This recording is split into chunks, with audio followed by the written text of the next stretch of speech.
On voulait évidemment vous parler sur Boursorama de ce site que vient de lancer le gouvernement hier, le site oops.gouv.fr qui doit permettre en théorie aux contribuables d'éviter et de corriger les erreurs qu'ils peuvent commettre de bonne foi et pour la première fois. Bonjour maître Jérôme Barré.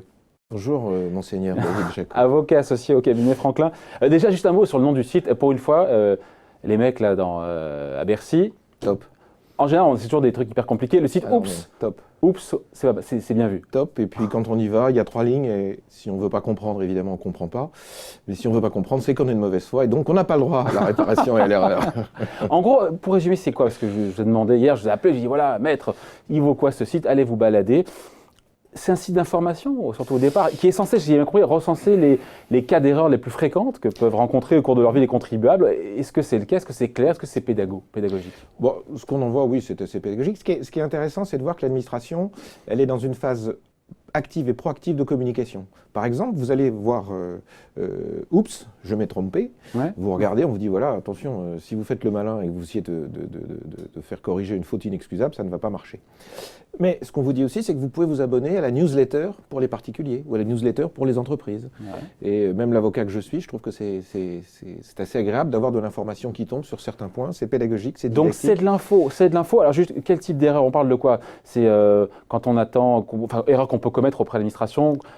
Les éléments de la vie, c'est quand on déménage, quand on attend un enfant, quand on se sépare, quand on fait sa déclaration de revenus, sa retraite, c'est tous les grands moments de la vie. Multiples exemples, ça peut être une erreur sur l'évaluation d'un bien, par exemple, à l'IFI. Ouais. L'évaluation d'un bien immobilier, c'est pas toujours très facile. L'intérêt de ce schéma, c'est qu'on essaie de changer. Déjà, sous M. Sarkozy, on avait essayé d'introduire une espèce de relation de confiance dans le cas des contrôles fiscaux avec ce qu'on appelait la charte du contribuable. C'est-à-dire que si vous vous comportez bien pendant le contrôle, l'administration se comportera bien, et si elle se comporte bien, c'est vertueux pour tout le monde. C'est une espèce d'effet miroir.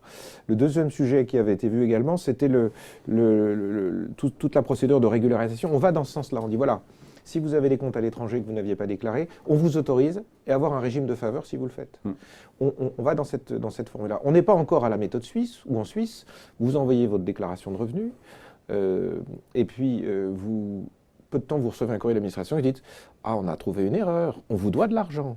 On n'est pas encore là en France, mais on s'achemine peut-être vers ce genre de choses. Mais ça suppose également que pour qu'on soit dans ce schéma-là, il faut que l'administration ait confiance dans les contribuables, il faut que les contribuables eux-mêmes soient vertueux. Ouais. C'est ça ce qu'on engage à faire. Et donc l'erreur, qu'est-ce que c'est? C'est simplement, je me suis trompé sur une évaluation, j'avais des titres à l'étranger, c'est géré, j'ai le cas, c'est géré par un broker américain, j'ai pas vu la plus-value, j'arrive tout de suite en disant « Hop !» Je n'ai pas déclaré ces plus-values, je vous la déclare tout de suite, spontanément. C'est quand même intéressant. Ça veut dire que vous n'allez pas vous faire taper sur les doigts alors que vous venez spontanément faire quelque chose sur quelque chose. Autre cas de figure? Les titres, c'est tous les mécanismes compliqués de rémunération, vous savez, des salariés dans les entreprises, les actions gratuites, les ceci, les cela. Parfois, vous passez à côté du papier, vous ne mettez pas ça dedans. Vous revenez de l'étranger, vous vous installez en France, vous avez oublié de déclarer telle chose. Toutes les omissions relativement fréquentes qu'on peut trouver et qu'on trouve souvent, qui touchent beaucoup les changements de situation que vous aviez évoqués, le mariage, le divorce, le décès, vous êtes trompé sur un nombre de parts, vous avez mis un de vos enfants mais qui avait plus de 26 ans, alors l'administration elle le voit, maintenant ça avec Clic Impôt ou les sites on le voit, mais vous pouvez tomber dans ce genre de cas de figure. Et donc là on vous dit non, et en plus on prévoit 2 cas de figure, soit vous faites une rectification spontanée, et en plus on vous dit ce qui est tout à fait nouveau, même s'il est dans le montant des intérêts à diminuer, hein, autrefois on avait des intérêts de retard qui étaient de 4,80 par an. Ouais. Maintenant, ils sont de 2,40 par an. Mais on vous dit que si vous faites ça spontanément, les intérêts de retard, on va pouvoir vous les diminuer par 2, les diviser par 2. Ça n'était jamais arrivé. En général, les intérêts de retard, quand vous venez, on dit non, monsieur, c'est fini les intérêts de retard. Donc on a une carotte. Pourquoi l'administration fait ça? Parce qu'elle pense qu'elle a une partie d'une enveloppe qui n'est pas de la fraude, qui n'est pas de l'optimisation, qui est de l'erreur. Parfois, les contribuables procrastinent. Ils savent qu'il y a une erreur, puis ils disent bon, on va voir. Là, on leur dit attendez, allez-y, faites-le. Ouais. C'est bien, on vous accueille les bras ouverts. Ce site, encore une fois, c'est de l'info qui nous permet de prévenir une éventuelle erreur où on peut vraiment corriger les erreurs qu'on commet de bonne foi. On peut corriger sur le site? Alors, Ou sur c'est le site, juste- ça, je ne l'ai pas encore testé. Ouais. Non, parce que le principe, c'est que vous corrigez vous-même votre erreur. Alors, c'est là où il y aura probablement une difficulté. Il va y avoir deux difficultés. On va déjà parler de la première, qui est sur le plan technique. Le plan technique, ça signifie que vous corrigez votre erreur. Et ça veut dire également que quand vous la corrigez, vous payez l'impôt immédiatement, au moins en principal. Cette procédure, elle a toujours existé. Le professionnel que je ne suis pas le seul à faire ça. Quand on voit une erreur, on la constate. On va tout de suite voir l'administration. On dit, voilà, il faut qu'on résolve la question. Là, la procédure existant, parce qu'à chaque fois qu'un client, un contribuable est dans cette situation et vient nous voir, on leur dit, on va refaire le calcul et puis on va aller voir l'administration, mais on ne sait pas comment ça va se passer.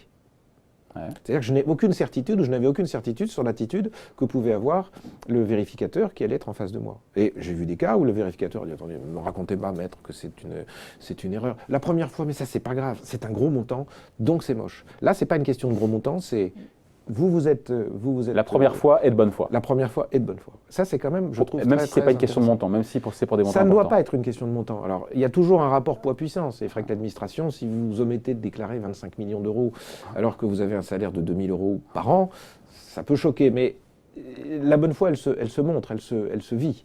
Et dans tous les cas, vous avez intérêt à le faire préalablement plutôt que d'attendre qu'on vous tombe sur le poil. Parce qu'une pénalité à 40% parce qu'on vous tombe sur le poil et on vous jugerait pour manquement délibéré, alors que vous venez voir, vous avez en plus une diminution de la moitié des intérêts, c'est quand même pas négligeable. Donc on se dit, maître, que ce site, c'est pas que de la com, c'est-à-dire que c'est vraiment utile pour les contribuables, d'ailleurs en particulier comme entreprise, on pourrait parler aussi d'ailleurs du volet... C'est la même chose. On concerne permet les aussi d'ailleurs professionnels. les entreprises de régulariser sur des actifs ou des comptes qui sont à l'étranger, qui n'avaient pas été déclarés. On est dans ce processus. On est dans ce processus.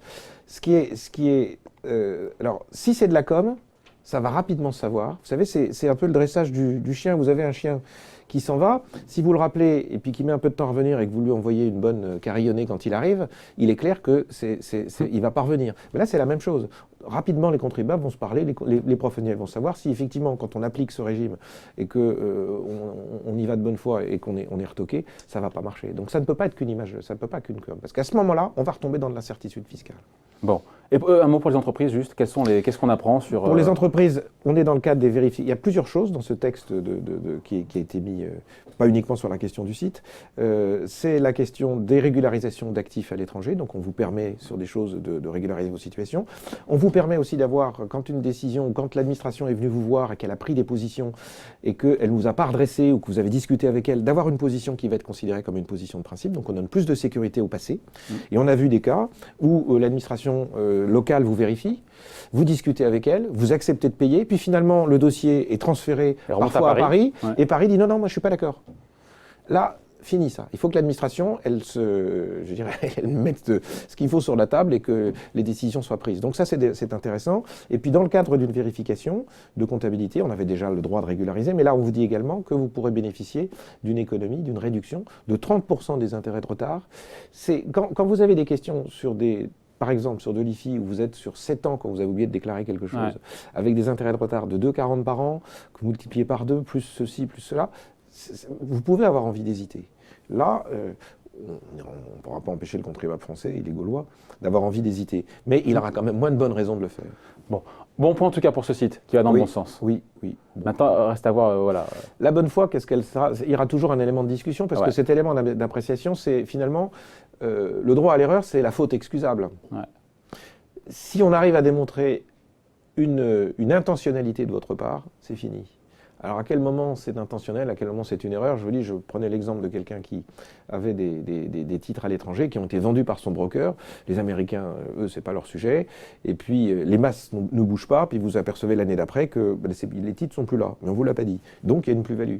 Donc vous allez voir l'administration en disant, j'ai une plus-value. Et on vous dit, mais attendez, vous vous rendez compte, votre client est un garçon intelligent, il a telle fonction dans telle banque, donc c'est manifestement pas une erreur. Si on est dans ce schéma-là, ça va être difficile. Aujourd'hui, on condamne plus facilement quelqu'un, le directeur d'une banque, ou le président d'une banque, ou le directeur général d'une banque, ou un cadre d'une banque. On le condamne plus facilement s'il s'est trompé sur son ISF que le Pékin moyen. On lui dit, mais attendez, monsieur, dans vos fonctions, vous ne pouvez ignorer. Mais c'est pas vrai. On n'a pas la même acuité sur les propres affaires que l'on gère par rapport à celles que l'on gérerait pour les autres. Puis le métier, si c'est pas des fiscalistes ou pas des experts comptables, je vois pas pourquoi il serait sanctionné simplement par ça peut s'appréhender ou ça peut s'approcher du délit de sale gueule. Et s'ils étaient experts, vous finiriez par vous poisser les doigts en faisant la plomberie. Exactement. Merci pour ces explications. Signé donc Maître Jérôme Barré, avocat associé au cabinet Franklin. Merci. Merci.